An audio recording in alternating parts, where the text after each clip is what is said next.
How's it going, guys? Today we're going to be looking at Skeptic's track, Mash Up the Dance. This is what you'll have made by the end of the video.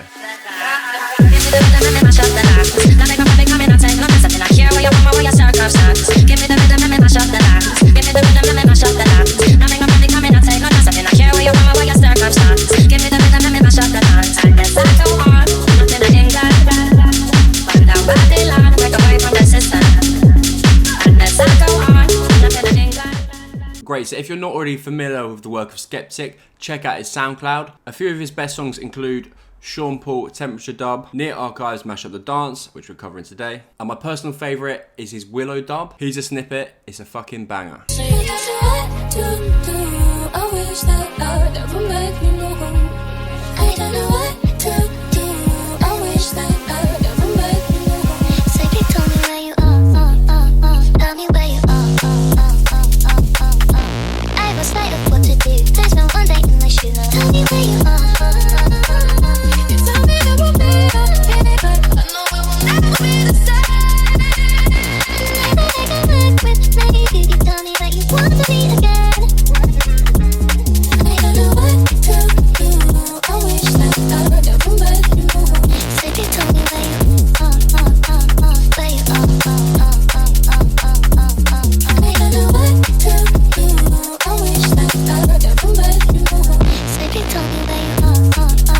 So yeah, that's more of a drum and bass track. Yeah, comment down below if you want me to make it and I'll give it a crack. Right, Mash Up the Dance.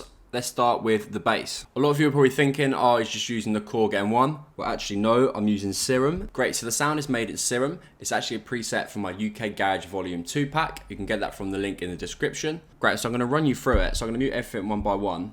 So let's start with oscillator B. So this is where the main pluck sound's coming from. As you can hear on its own, it sounds a little bit like digital and doesn't really have that sort of bass characteristic. We then add oscillator A. This is where the main like sort of bass and the subs coming from. We've then got this filter without it. So yeah, make sure you've got that filter on there, otherwise it's gonna sound absolutely horrible. We've then got this sub. So this has been really heavily distorted. You could even click this direct out and then it's not as dominant. It's sort of a preference thing. You can change the sort of wave shape. But yeah, let's go for the sub. Let's turn the direct off out for now. But yeah, on the original patch is on, but it's completely up to you. If you have a look at envelope 1, so if I change this, not really doing a lot, but it's envelope 2 which is doing the main bit of work. So if we have a look at this, it's connected to the levels.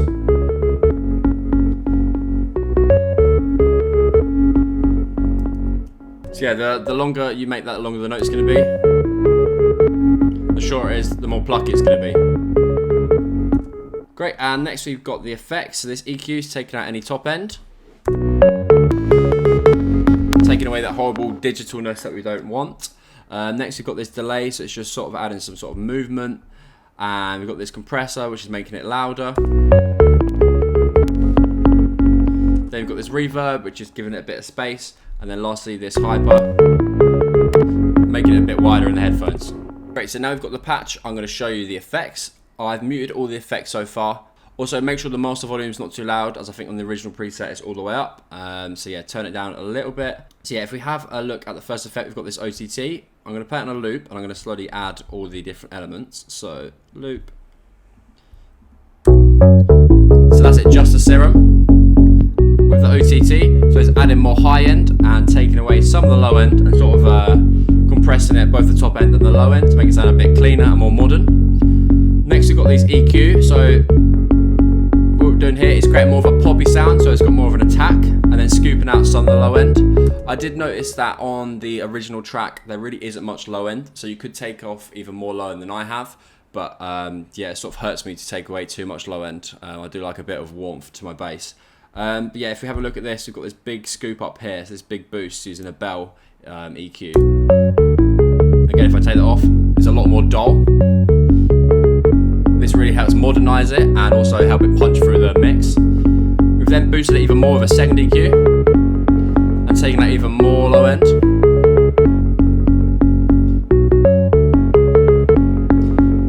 We've then got this reverb reverb and filter. So this comes in before the drop. So it's just taking out the low end and also adding lots of reverb. So then when it does actually drop and the kick comes in, it has a lot more impact. And if we keep going, we've got this echo. So this is a delay. I've set this to 16th notes and it's on triplet. Without it. With it.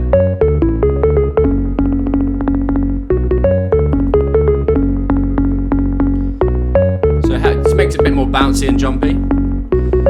Then I've got this side chain to the kick. You can also play around with the echo and you can change it to notes. You can change it to dotted. Yeah, I've gone for triplets. Great, now let's have a look at the kick. Great, so this kick is from my Speed Garage pack. You can get that from the link in the description. It's really thumpy and has a lot of meat to it. If we have a look at the group, I've also added this drum bus. So this is sort of helping to bind both the kick and the bass together and also giving it more distortion to make them louder and fuller. Without it. So they don't seem sort of coercive, and if I add it, they seem more at one. Great, now I'm going to move on to the drums. If we have a look at the group, we've got this drum bus, which has helped us add in a little bit of distortion and drive it together. It's also compressing it. I've lowered the trim, so it's not really making it louder, so let's take it off. It's sort of taming it a bit more and keeping it more together as it's compressed. We've also got this drums reverb. So yeah, I think it really helps it sound a lot less dry and more professional. But yeah, it's easy to overdo. This is probably the top end you want to go. You probably want to more go like 8%, but yeah, 12 also works.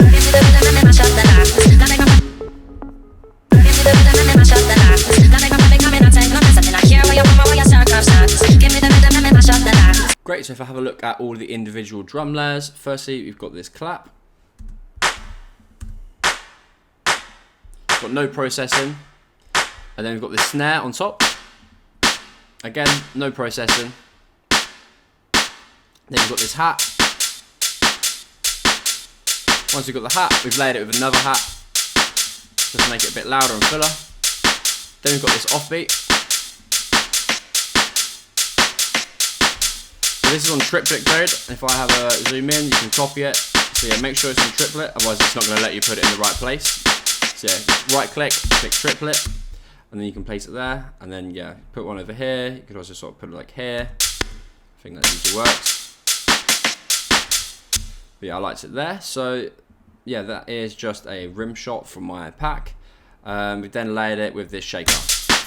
Without the shaker, it's a bit stagnant and boring with it. Helps give it some groove as a fill.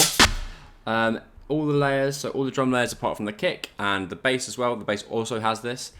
Is this swing. So I went for the Swing Logic 16th 64. So if you go to your groove pool and you search for swing, or if you actually click on this, then it'll come up with all your swings, and you can just right click it and then individually go through and apply it to each one. And lastly, we've just got this riser and fall. The riser just helps to create more of a tension for the drop, and the downer also helps to create more of a release when it hits.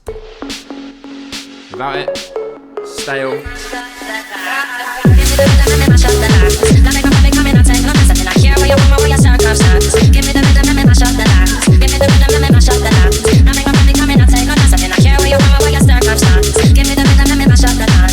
Yeah, and I got a comment saying what's on the master effects. These tutorials aren't really about mixing and mastering, they're more about production. So yeah, on the master, all I've got in this time is this limiter. So yeah, obviously if I was to be releasing this track, I give it a full mix and master. But for these tutorials, it's more of a just production style and things like that. So yeah, I hope you enjoyed. I will see you next time. As always, comment down below what video you want to see next. I've got Fred Again styles coming soon. Let me know if there's any other artists that you want me to do a pack on and cover. Thanks. Cheers.